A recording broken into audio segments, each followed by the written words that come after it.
Good afternoon, everybody. Welcome to the Wilmington Rotary Club, where we unite for good to make Wilmington a place we can all thrive. So glad you're all here. Let's stand for our invocation and pledge from George Gates.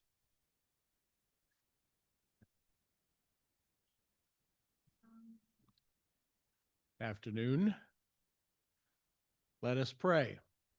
We thank you, God, for the privilege of assembly. We thank you that we have work to do. We have vision that's shared among us.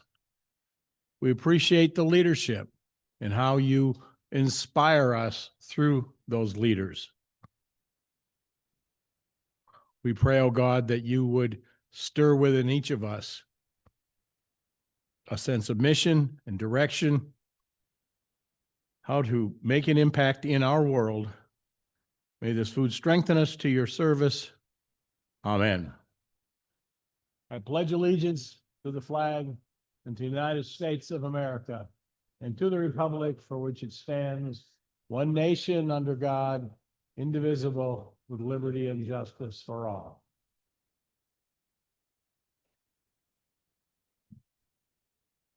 All right, thank you, George. Bob Kitchen has our Sergeant at Arms report.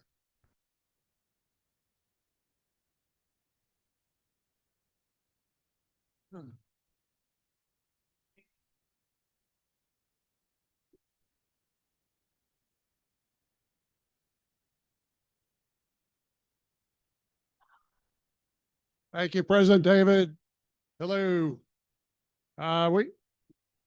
We have a number of guests today, but before I go there, I want to introduce somebody who's not really a guest, but it's been a while, and we'll just consider a special guest for the day. Mr. Nick Rhodes is back.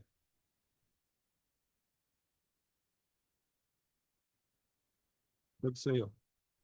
Okay, we have a number of guests. Pam Hardy has a guest. Pam.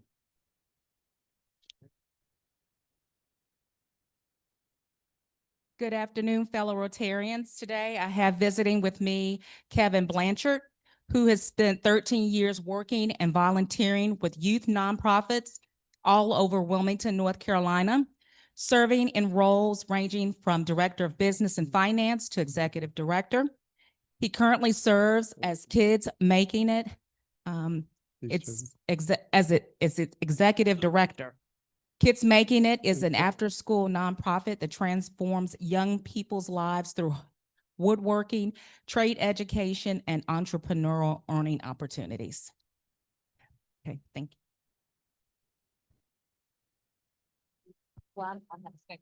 Okay.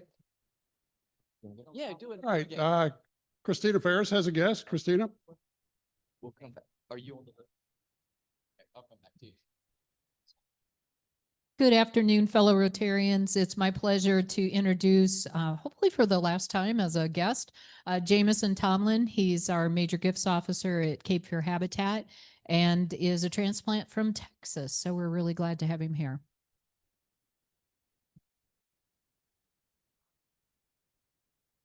Dory Bashara has a guest. Dory's right over here.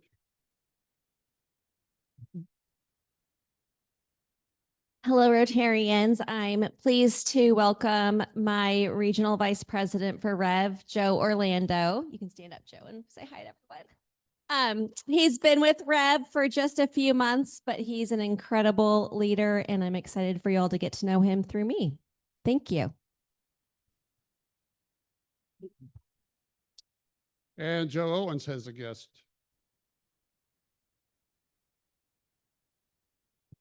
Max didn't want to sit with me today. Max Wagonseller, some of you will remember him. He's been here probably 5 or 6 times. He's a Wilmington native, works for the family real estate business, and hopefully he'll be our youngest member here pretty soon.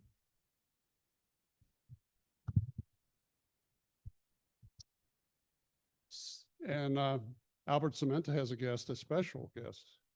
Yeah, very special guest. It goes without introduction. This is my mother, Amy. She's a nurse at the Same Day Surgery Center at Novant, and the original reason why I moved to the area.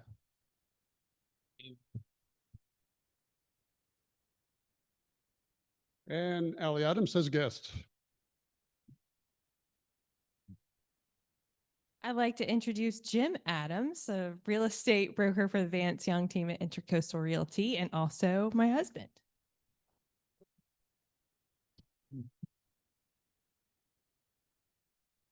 Kate Valiant.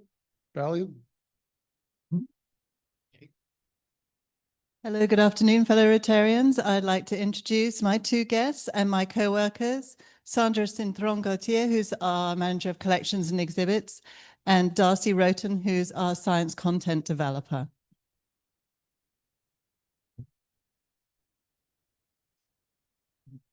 Mark Inat has a guest. Mark is hiding from me. Here we go, over here.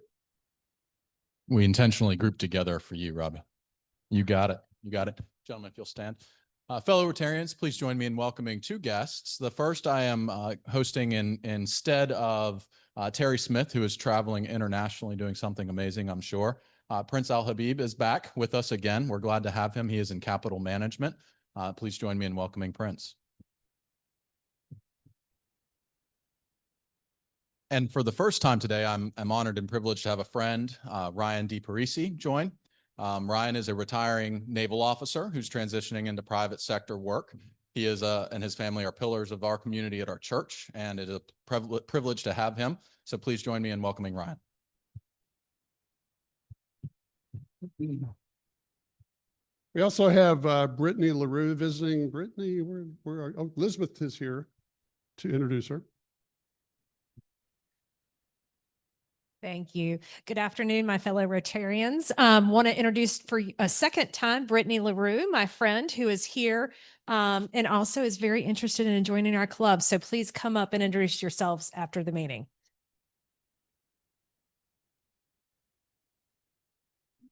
And a visiting Rotarian today, Chris Stevenson. Chris has been here before as a speaker, actually. Chris is with the Passport Club, which is a online club. Chris, you want to stand up? He is the district member attractions chair, if I get this right, and the zone assistant public image chair. So please welcome Chris.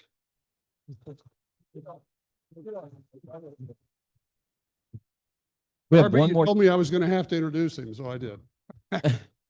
We have one more guest with Pam. Okay, great. My second guest is Bailey Duncan. She's a junior at University of North Carolina, Wilmington, majoring in communications and a minor in journalism. And her father is also employed by Duke Energy in the Roxborough plant. Great. Hopefully I didn't miss anyone else. David? All right, thanks a lot, Bob, and thanks everyone for bringing all these great guests. It's always good to have you guys here. And all right, health and happiness, Donna Shiro.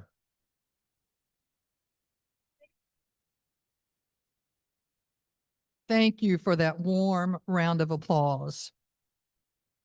Birthdays this week, two of my favorite people, Donna Cameron on 9/17 and Albert Cementa this weekend. So happy birthday.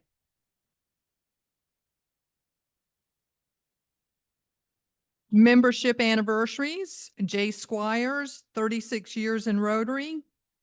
This is my anniversary. I've been in Rotary 26 years. I joined when I was 14. Thank you, Robbie. And Larry Sackett is celebrating 10 years. So congratulations, Larry. Health news. Marty Conley's wife, Lil, is still at Duke Hospital. Some major things happened with a heart thing that went bad. So please remember them in your prayers. He has responded to emails. So if you just want to let him know that you're thinking about him, please do. Happiness news. Heather, is Heather here? Heather Evans has been named Business Developer for Bland Landscaping Services. So congratulations to Heather. Rosie, I don't think she's here today, but Rosie, this is why she's not here. Rosie Gugner ran the Marine Corps. Oh, she is there. She ran the Marine Corps half marathon last weekend. She was raising funds for active duty, retired, and former military teammates. So congratulations, Rosie. Robbie's here 2 weeks in a row with a newborn. So congratulations, Robbie. New member Allison Hammett is getting married this weekend. Had a little snafu with her father-in-law this morning. He wound up in the hospital. So you know how weddings are stressful. So just remember Allison. Laura Lyle's son Schaefer is getting married this weekend. Congratulations, Laura. And Lynn Hershey's daughter, Jenna, recently got married, and she and her new husband are going up Mount Kilimanjaro in Tanzania. So at this very moment, so congratulations. Health and happiness, I just wanted to say, the biggest gift Rotary gives us is friendship. The next largest gift is contacts. 3 quick stories. Bill Humphrey was a member of this club for 58 years. He was 92 years old. When we went to visitation and the funeral to see Bill, one of his daughters was wearing his oldest daughter was wearing his Rotary pin. And she said they had split all the Rotary things that he had. Bill was the guy who sold me insurance when my first child was born 32 years ago. So that was a business connection. Marty Conley, that I just mentioned, has been a member for 33 years. A month ago, I got a text from a friend whose daughter had had a heart incident, passed out in Ohio at a camp. She was on the way. What do? I immediately emailed Marty, and within an hour, I had a response. This is who you see in Wilmington, and this is who you see in Duke. So, and she got in and whatever. So that's the power of Rotary. And then one of our newer members, Lane Cromwell, was looking for a new job, and Joe Owen put her in contact with Live Oak Bank, and she has a new job. So Rotary is family, and I'm glad you're part of mine.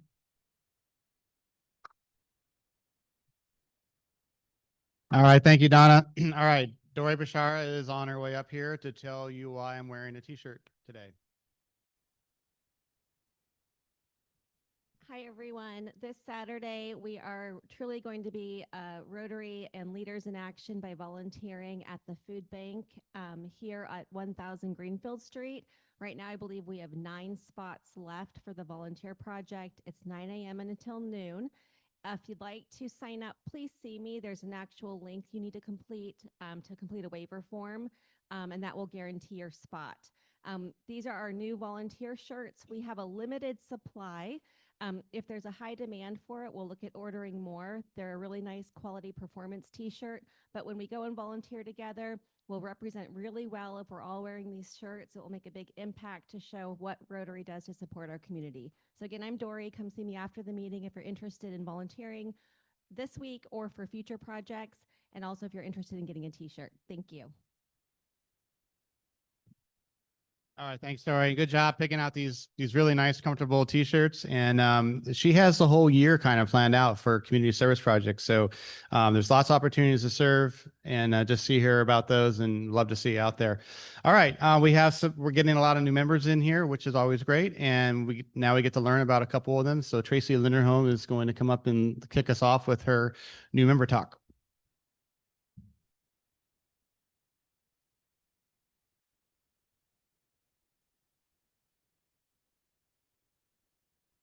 Good afternoon, and thank you for this opportunity to introduce myself. Again, I'm Tracy Linderholm, and I'm a relative newcomer to Wilmington.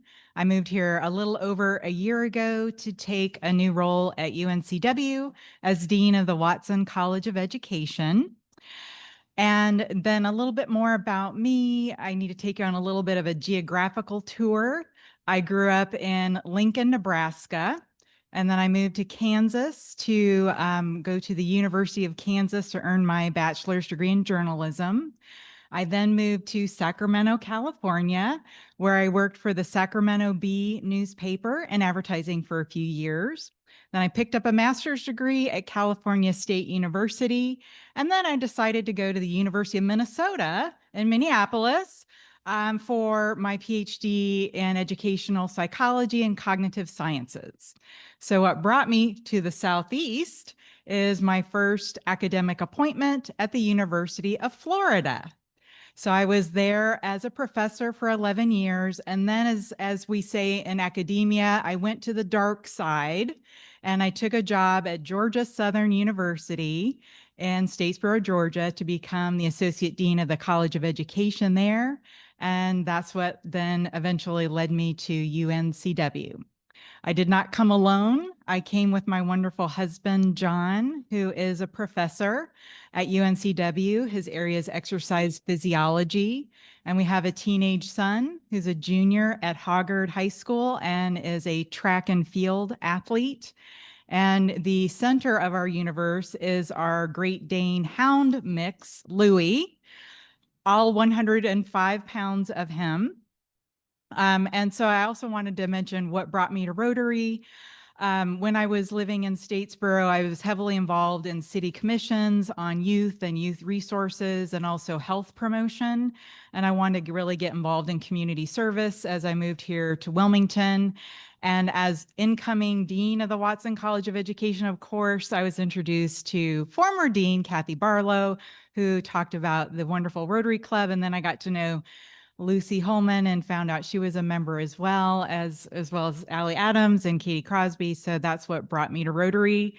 And I'm just very excited to get to know you all and get involved. Thank you.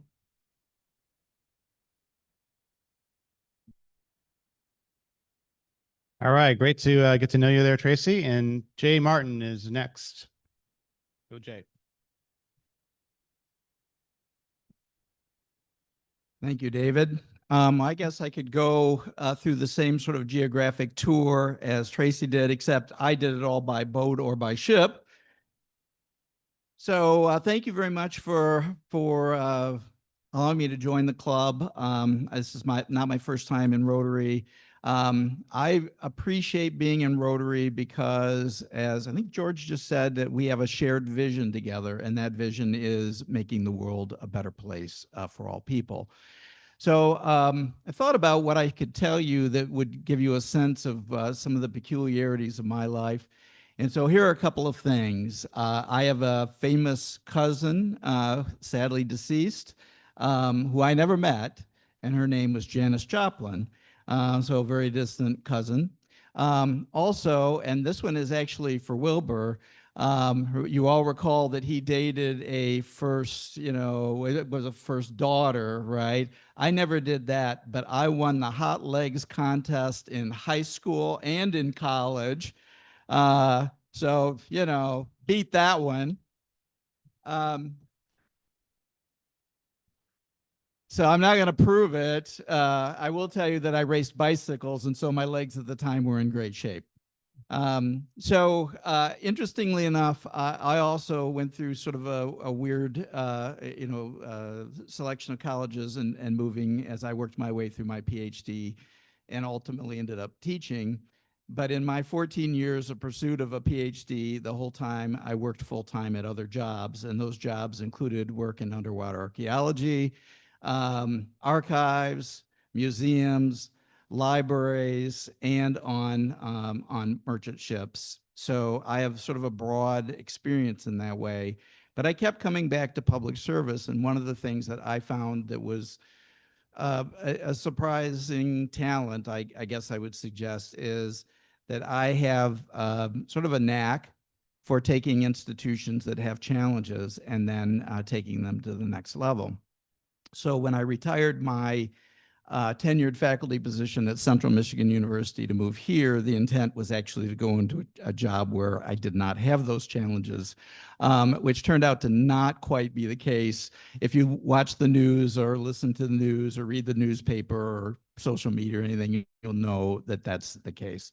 So one of the things I want to point out to you that's, I think, important to know is that I work among like-minded people who are very courageous.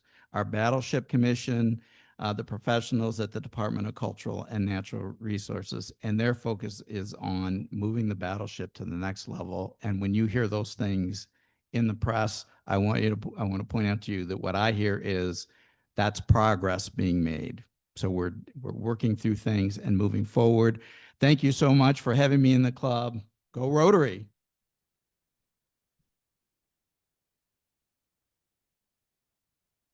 All right, thanks, Jay. Our community is lucky to have you and your team, and we're so glad you're in our club. Really appreciate it. All right, Chris, Utich. These guys do a lot of great work every day, and for our meetings and keep everything running smoothly. So Chris is here to talk more about that and how you can be a part of it. Thank you. Thank you. Hopefully everyone's appreciative of the efforts and labor of love that goes into this. The silent hero, of course, is Cleve Online every week, going through and cleaning up the videos and making sure it gets posted online. If you ever have an issue, I'd ask for a show of hands, but I'm not quite sure how many I'd get. But all the episodes are recorded. So even if you miss a meeting or you need to join virtually for work travel, you're able to do that and pick right up. That said, after 3 years of being here every single week for multiple hours every single Tuesday, when you buy a business, your time really gets stretched. And then, of course, the day job heard that too and said, "Oh, okay, let's give that guy some more work." So things have been very, very chaotic for me, but Chris and Jimmy have been huge to really help lighten that load. But we need 1, 2, or more volunteers to help us out. We think we put a note in the listing, the email that went out. So really, it's not a lot of extra time to set up. It's part of the admin team. So the setup is usually done by someone pulling out the electronics. It's just a matter of plugging it all in and making sure it's all moving correctly, and then clicking sometimes and just filling in as needed. But yeah, Chris and I are really able to be here. We just need 1 or 2 others to support us to get up to speed so that as we both have travel and things pop up, we've got a backfill solution. So yeah, really, it's just a once a month type commitment is what we'd be asking for. More would be great, but less is okay too. And just that we can train you on every single thing. There's no age limits. Yeah, would really appreciate the help. And yeah, it's a way to help volunteer for the club without having an outside time commitment. And you get to, first shot in line going through the food lining as well. So you come grab us with any questions. Today's actually a tight meeting. We have several of us have 2 o'clock meetings we're getting out of here for. But please come, questions, concerns, thoughts, let us know. We'd really appreciate the help. Thank you all. All right, thank you, Chris. Definitely encourage you guys to take a look at joining that team. You won't be disappointed. It'd be a great way to serve our club. So speaking of serving our club, so Joe Owen and Steve Yates thought it'd be cool to start this new program called Rotary Reflections, where we have folks that have been in our club a while and have done a lot in their lives and in our club, share their stories. And I'm going to kind of share this person's story as more of a mystery Rotarian. We used to do that when Kathy Barlow was president, and I know you all enjoyed that. So I'm going to read through this person's story here and see if you can guess who this is. All right. So this person has really had a big impact on our community and also on our club. She was born in the small town of Fairfax, South Carolina. And she's a daughter of the railroad agent and a telegrapher and an elementary school teacher. From early on, it was clear she had a way with words. In high school, she co-edited the school newspaper Tiger Tales and was chosen as a delegate of Girls State, just a sign of her emerging leadership. She went on to study journalism at the University of South Carolina, earning both a bachelor's and master's degrees, laying the foundation of a life of communication, leadership, and service. She served for the State Department of Health and Human Services, and in 1974, she moved to Wilmington and was awarded the Order of the Longleaf Pine by Governor Jim Holshouser, one of North Carolina's highest honors. By 1982, she joined the she joined UNCW, where she spent the next 26 years shaping the university's public image. She chaired UNCW's 50th anniversary celebration and became the go-to person for crisis communications during hurricanes, managing the media through 6 major storms, including in just 3 years, including Bertha, Fran, and Floyd. That's quite the undertaking there. In 2000, she led the media relations campaign for a $3.1 million bond issue for higher education facilities, a campaign that passed with an overwhelming 73% voter approval. Her office has also mentored around 150 interns over the years, investing in the next generation of communicators. But her dedication didn't stop at the university gates. She joined our club in 1990, and in 1994, she served as our first female president. She's also advised the Rotaract Club on campus and mentored countless young women through her work with the Delta Zeta sorority. She is a Paul Harris Fellow, not once, not twice, but plus 3. Beyond Wilmington, she's led the North Carolina Women's Forum and served as president of the North Carolina Division of the American Association of University Women. She was a committed member of the Landfall Foundation and served as president from 2001 to 2003. Her life has also been full of adventure. Her first plane ride was a flight to Hawaii in 1968 to meet her husband for R&R while he was serving in Vietnam. Their first international trip together was to Russia in 1975, followed by trips to Japan, China, Vietnam, Taiwan, Thailand, and even the Amazon. Her favorite, though, is South Africa in 2018. And here's a fun fact. In college, she was the Mary in Peter, Paul, and Mary style folk group called the New Chateau. They played a campus dive bar called the Opus, earning $45 a night and all, well, let's just say refreshments they could drink. Although she swears she's stuck with Sprite. She shared nearly 56 years in marriage with her husband, Tom, who passed away in 2023. Through it all, her career, her community, her global adventures, her commitment to service and storytelling never wavered. Anybody know who this is? All right.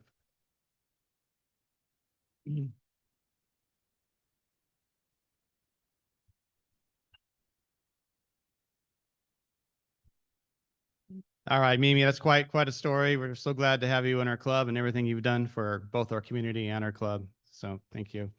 All right, with that, Allie Adams is going to come up and introduce our speakers for today. There's a lot of Seahawk energy in this room today. Yeah, go Seahawks. Good afternoon, fellow Rotarians. Over the last several months, I've had the pleasure of working with Dr. Phil Bresnahan and Dr. Troy Frensley. Both are associate professors at UNCW within the Center for Marine Science. And after I was privy to some stunning images of our Earth captured by the Seahawk satellite, I felt compelled to bring this story to Rotary today. Phil leads the Coast Lab, developing ocean sensors and engaging communities to improve coastal resilience. He teaches oceanography and sensor development, focusing on climate threats, and he is deeply interested in community-engaged application of cutting-edge science, engineering, and education practices for coastal water resources, risk, and resilience. Troy specializes in environmental education and interpretation. His work centers on citizen science and coastal resilience, partnering with diverse communities to build capacity and accelerate learning. So please join me in welcoming them.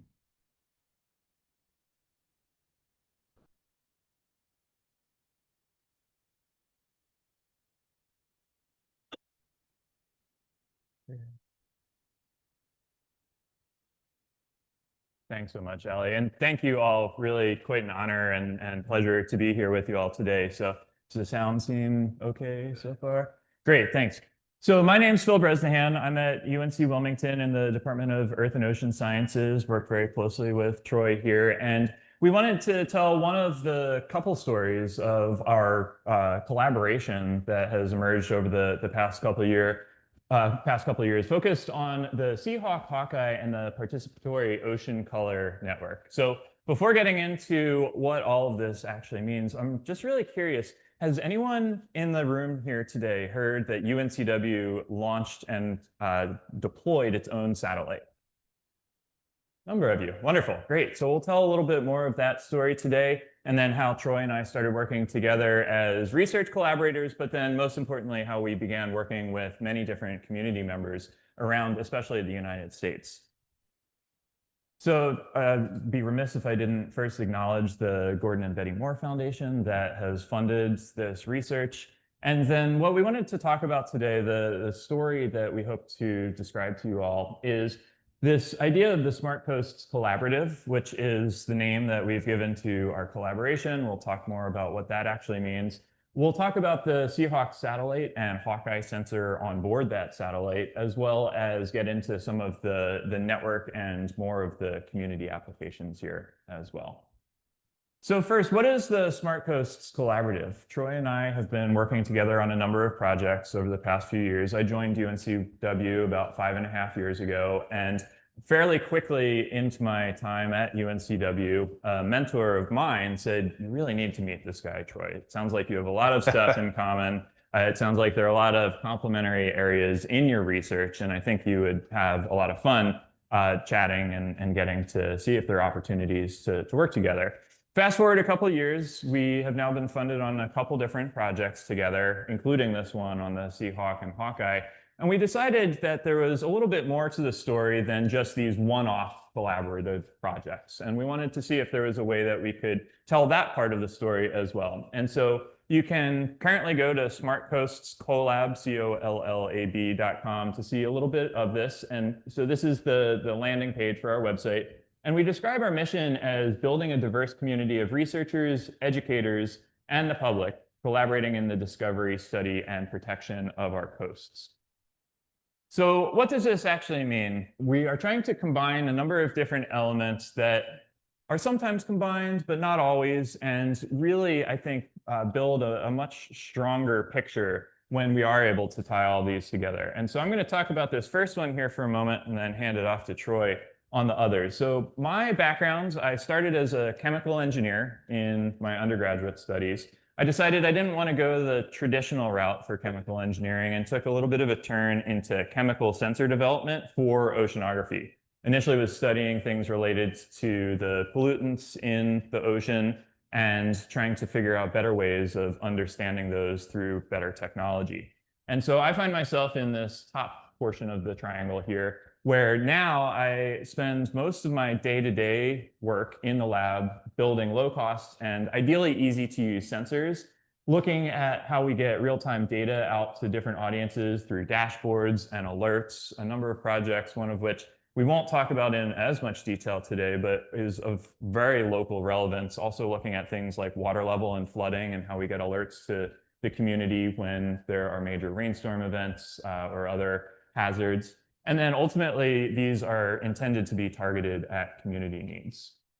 Yeah, and so one of the things that Phil and I really shared a common bond in is that we wanted to be a bridge between research and practice and science and the public. And we felt like a lot of the stories that we were learning are only going to something like peer-reviewed journal articles, and that's not something that's reaching a lot of people. So when we're thinking about complex problems that our community faces and things around the idea of coastal literacy, that we have things that are changing in our landscape. We have environmental conditions that are changing. We have communities that are growing. And these challenges we face, we need to build an awareness and understanding of how they're changing, but also solutions that can allow for us to be resilient and withstand those changes. So it's not just about the science, it's about how do we educate and partner and collaborate. Phil, click, I think there.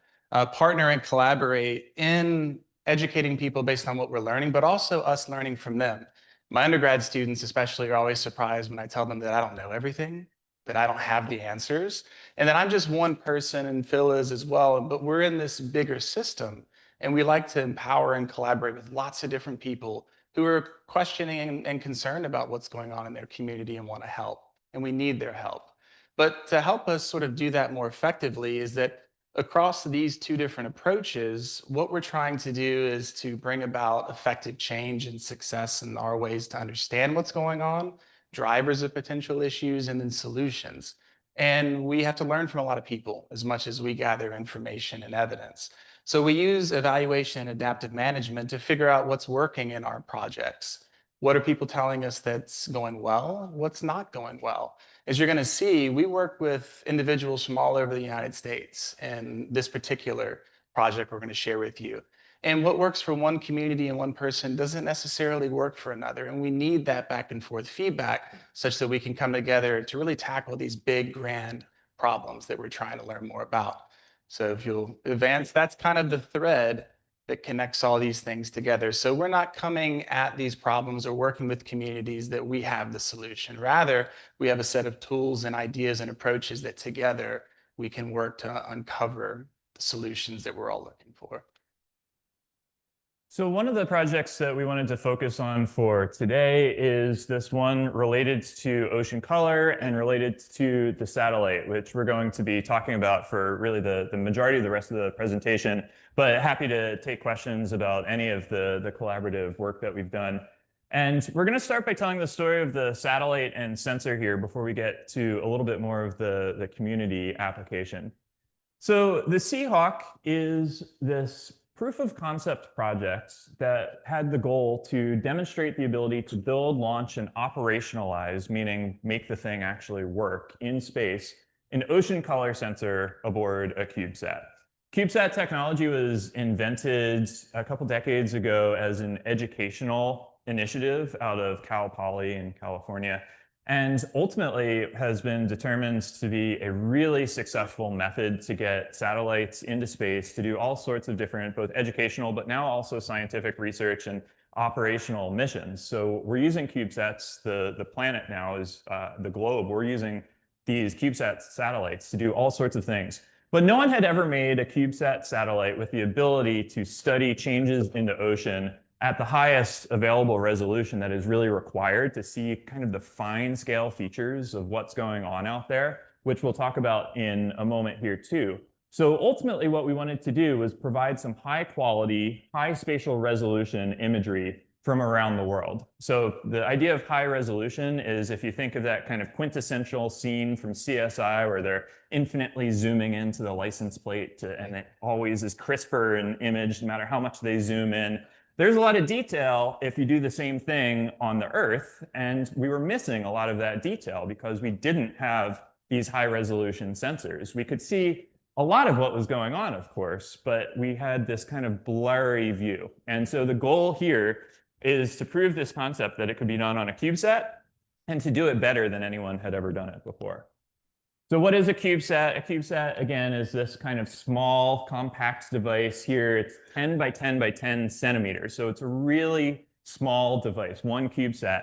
The Seahawk satellite was built as what is referred to as a 3U CubeSat. So it's 3 of these cubes stacked on top of each other. And we like to use the analogy that it's like the size of a loaf of bread. And so I have here today one 3D printed model of one of these, the Hawkeye satellite. This is the actual size. This is a 1-to-1 scale model of what is currently orbiting planet Earth, taking pictures of our oceans.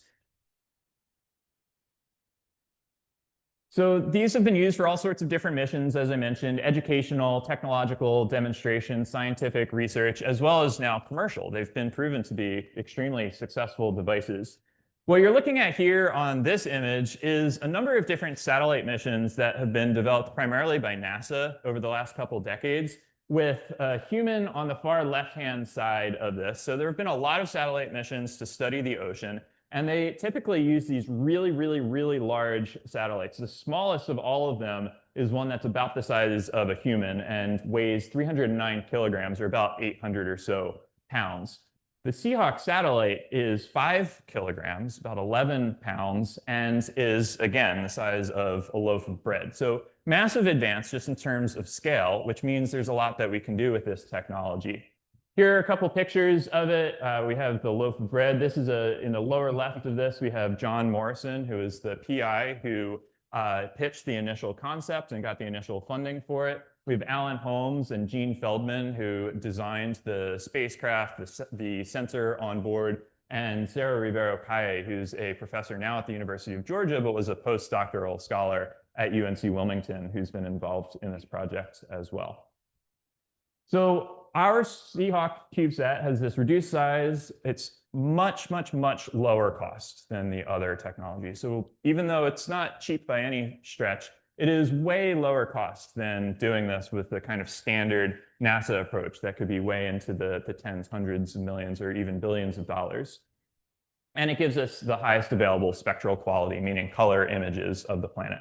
It was launched on December 3rd, 2018. It was on board one of these, what they call SmallSat Express vehicles. And so it was launched along with a number of other satellites. It was released from the bay, and then it took a little while to operationalize. It's been up there now for the almost 7 years or so coming up in this December. It is no longer operational, I should note, because of some issues with the control of the spacecraft, but it operated for 5 full years, absolutely proving the concept and demonstrating this mission that it set out to prove.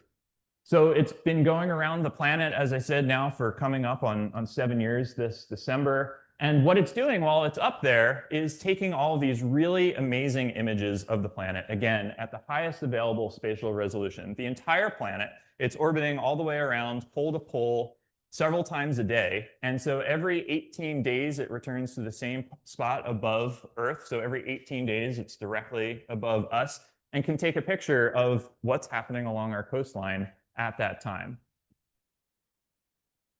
So here are a couple other examples we're trying to show. Here's one in the bottom left here of some sand dunes off of Namibia.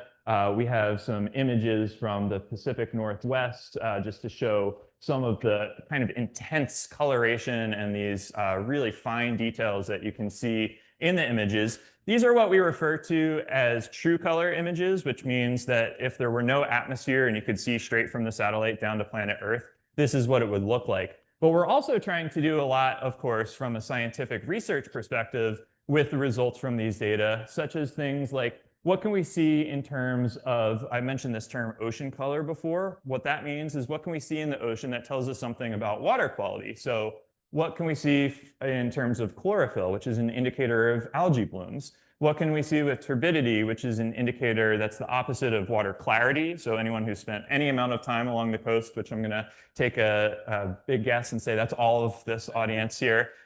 You go out there and any given day, the water can be a lot clearer, can be a lot murkier. And this tells us something about how things are moving around in the water, how the Cape Fear River plume is bringing things from the entire Cape Fear River basin out to the nearby ocean, how sand is moving around, which tells us things related to when are we going to need to renourish and other things related to that. So this is what we're ultimately aimed at. If you can see the difference between this left image and the right was up until Seahawk Hawkeye launched was the best available NASA resolution. And you can see it's kind of these larger chunks. The pixel size there is much larger than if you look at the image on the left, which shows the much finer striations. So we can still see the same general story on average across both of these, but the story that emerges when we look at really fine resolution at the Hawkeye imagery tells us a lot more of what's happening underneath. So why ocean color? Again, we're looking at water quality in this kind of general sense, nutrient cycles and how we're changing the coastal ocean, potentially things related to toxic blooms and certainly climate change, impact of natural disasters. So we have some images from along the East Coast after Hurricane Ian made its trip up the East Coast and of course caused a lot of devastation a few years ago. And what that did then in terms of water quality after the fact there as well. So I'll hand it back to you, Troy. Great. So I should make very clear, I don't know anything about the satellite work. I'm just fortunate that Phil is interested in working with people. I'm a social scientist. So people ask me about the satellite, I just point to Phil. Go ask Phil. And Phil told me when I first met him that while we're getting images from around the world, it would be really great if we could also have data, as we call in situ data. In other words, data from the waters the images are showing. And that would better allow the oceanographers and the remote sensors to actually validate and evaluate those images and make sure they're calibrating and triangulating right. But that's a pretty lofty proposition, right? How are we going to have people in places where the satellite might be in the area around the time the satellite might be there when the satellite's traveling around the world? Well, the only way to probably get at that is to see if we can use people power, right? People live in coastal communities around the world, and can they help us? And is there a way that they could help us collect this in situ data where we could say, it looks like this is happening, and they have the data from the water. Yep, it is indeed happening. And that just helps to add precision to what's going on. So I came on to try and help figure that part out. What would that look like? How could we collect those data? What would be a barrier that might prevent people from helping us? Or what might be a motivator and make things easy versus hard? We began by thinking, Well, who's already in the water and around the water in the coastal United States? So we thought there's just categories of people that are out there. There are educators that work in summer camps, and think about all the campers that we see from Marine Quest to surfing camps to parks, nature centers, zoos, aquariums. There's universities that have college classes. There's high schools and that have marine science clubs. So there's a group of educators that are already out there in the water. And it turns out that educators are already taking some of these measurements. So it wouldn't be totally new for them.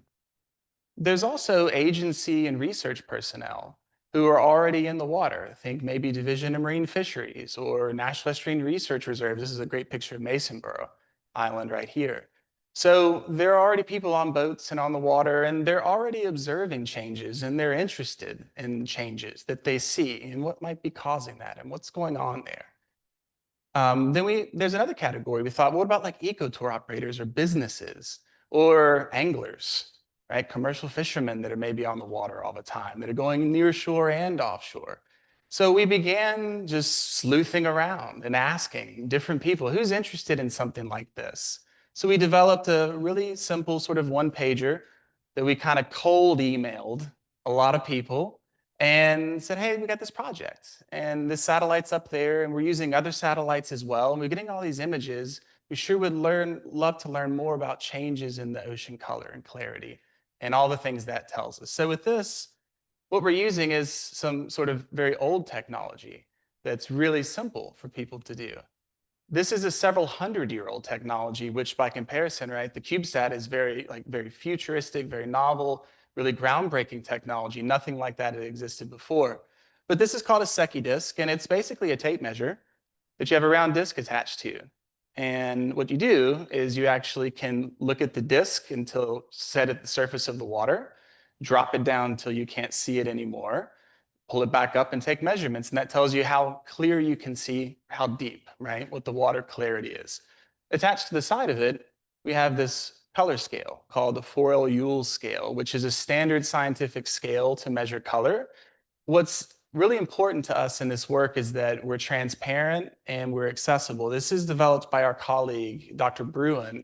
Him and his brother own a business called Brewtech, and he is at the University of Exeter and Penryn. This is all open source. They're 3D printable. Schools can print these and go out and collect these measurements on their own. So they're very low cost and everything's fully accessible and transparent. So we again think about, well, what would make it easy versus hard? So we're working with Dr. Bruin and relying on a freely available app that was developed for an EU-funded project. And someone takes the pocket size, it's only about the size of, it fits into your pocket, pulls out their phone, walks to the water, and follows the step-by-step guide to collect the measurements. These data are automatically geotagged and uploaded to the cloud that are accessible to researchers around the world. And so it takes about 3 to 5 minutes to collect data. And we wanted to make it easy. We wanted a low barrier of entry, and we wanted to make it something which would be pretty fun for people to do. And we're also relying on other researchers and existing technologies rather than reinventing the wheel. So we now, in our participatory ocean color network, we piloted about 3 years ago with a very small group, kind of close to home, to work through some kinks. And it seems easy to us, but what's it like to them?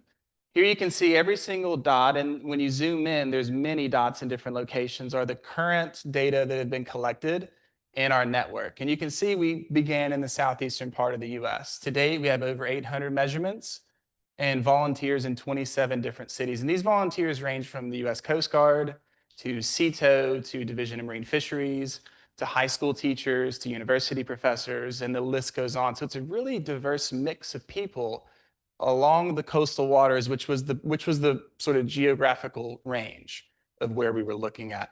In the last 2 weeks, we have, thankfully, graduate students that are working hard on this project. We've added 7 new groups in Washington State along the Puget Sound, 3 more groups in Southern California, and 1 group in New York. So our network is continuing to grow. By the end of this year, we'll probably have around 50 different cities represented is sort of our target, and collecting data in real time across lots of different places and locations. But we have to make sure that we continue to support our participants. So again, this is that adaptive management and evaluation piece, because we think that we know best how to help people collect data and it makes sense to us. So we use evaluation, so everyone receives surveys, they give us feedback, not just about how it's working, but what they're getting out of it. One of the things that we learned early on was that they wanted more connection between the researchers. So we have live Zoom meetings, typically twice a year. We send newsletters out every quarter, letting them know how their data are telling us new stories, and we share those stories with them. And we've continually refined our training in the approaches that we use. And historically, an evaluation might just go in some report, but we're using it to tweak our program, to make it better, and how can we better address the issues that they're facing while they're out collecting data. For example, one issue might be that the disc needs to go straight down, but around here, if you've ever been on the water when the tide swings, there's a really fast current. So we have to help overcome some of those things, and we're working with participants to do that. So our graduate student, this was Delaney McBride. She was our first graduate student in the project. She went on to become a Hollings Scholar with NOAA, and she's currently in the Netherlands studying offshore wind. So she developed all these different training videos that step-by-step guide, again, really simple and easy work for people to do. And we are part of this global network of people doing this exact same thing with these exact same Secchi discs. So our region is North America. So that's what we are focusing on building out. There's a large presence in Europe. There's a massive program in India. They're just using a different app, so it's not showing up here. But we're part of this bigger effort to try and understand changes in our ocean and using it through the real power of everyday people getting involved and helping researchers better understand that. So it's really, really exciting. And we think about these kinds of questions all the time. How do we best recruit and support the people that are working with us on this particular project? Are there other gaps in data that we need to fill? Because right now we're collecting ocean color and clarity data, but what else might we be able to do? And what other collaborative projects can help promote these things? And Phil and I work in all other different kinds of projects. A lot of the work that I do is international, and through things like, can ocean education make a difference? So I work with groups in South America, South Africa, Europe, trying to do those kinds of things. We're bringing in education.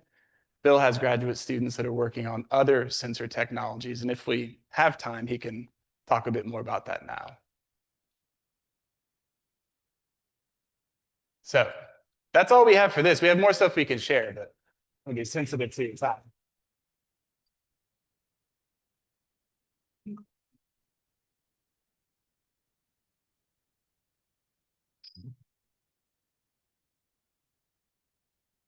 I'm curious what you've learned over the last 5 years. Okay, do you want to talk about it from the oceanographic side, and then I can talk about it from the other side? Sure, certainly. So, I mean, the number one discovery, this was a proof of concept mission, and the number one discovery was that it's possible. So this was a feat in and of itself, to be able to build something of literally this exact size that has better spatial resolution than any other ocean color focused satellite. I do want to be maybe put this caveat on things, that it's not the best available resolution satellite of any kind. Commercial, military, other imagers are certainly better resolution. But for studying the ocean and studying the coast, this is the best. And then we're starting to see things that are visible at this scale that just simply aren't visible at the other scale. So one example is what we call internal waves. And the idea is that most people think about the waves that are happening on the surface of the ocean, but there are also waves that are propagating around the world's oceans at deeper layers, at interfaces and changes of density. The US Navy was one of the first groups to discover this because it changes how sound travels in the ocean, and our understanding of how to detect other vessels underwater. So this was largely discovered around the time of World War II, but it is now something that we're really interested in understanding where around the world are these, and we just didn't have the technology to actually detect them before. So Sarah Rivero-Calle, who I mentioned, is one of the ones leading that. We've also been out on the RV Cape Fear, UNCW's research vessel, off of the coast of Masonboro and Wrightsville, and looking at the three-dimensional changes, looking at how things vary over depth from the surface down to the bottom, in these characteristics, and then how we can compare that to the satellite images that look over 2 dimensions, and seeing what of the story are we capturing from the satellite and what of the story are we missing over depth, because we're only taking this surface picture. So things like that. But I could go on and on, but I should stop. And yeah, I'll just be very brief. From the social science perspective, we're learning some best practices around building a citizen science project at this scale. One being, you have to build it with your stakeholders, right? With the people who are helping to collect those data, understanding what it is that they need, what they want to hear, and then we're responding and shifting that in as best as we can, as fast as we can. We're often very concerned about, we don't want to feel like we're extracting from them, that they're only giving us something and they're not getting anything back. So one of the things that we measure in our evaluation is, well, what are they learning? Are their attitudes shifting about the community and the water in which they live? Do they think of themselves more as a scientist now than they did before? And how can we help move them into the positive direction? So we are hitting a lot of those things for folks, and we want to continue to do an even better job. All right, let's give these guys a round of applause for being here. Be available for some additional questions afterwards. Before you guys sit down, our club, as a thank you for being here today, we've made a donation in each of your names to Nourish and See, which is providing food for a weekend for 2 food insecure children in our community. So thank you very much. Thank you, Brad. Yep.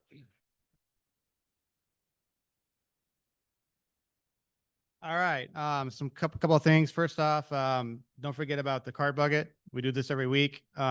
And I actually met the person who runs this down in Florida. The Rotary had a big, we have our district and then we have our zone, which the zone goes from Pennsylvania all the way down to the Caribbean. There's 2 zones, 33 and 34. They had a big conference this last week, and I got to go and met the woman who does the CART program. And she's going to be speaking here in January.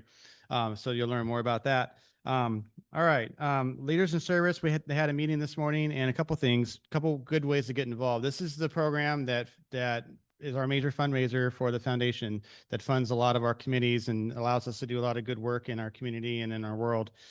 So if you'd like to be involved with helping out with the nominations, helping select who the winners are for this year, please see Pam Hardy or Gabe Rich afterwards. They'd love to have you guys help them out. And then Mark LaRoche sent out an email to the solicitors that are looking for sponsorships, and if you can get back to him on that with your list soon, that would be terrific.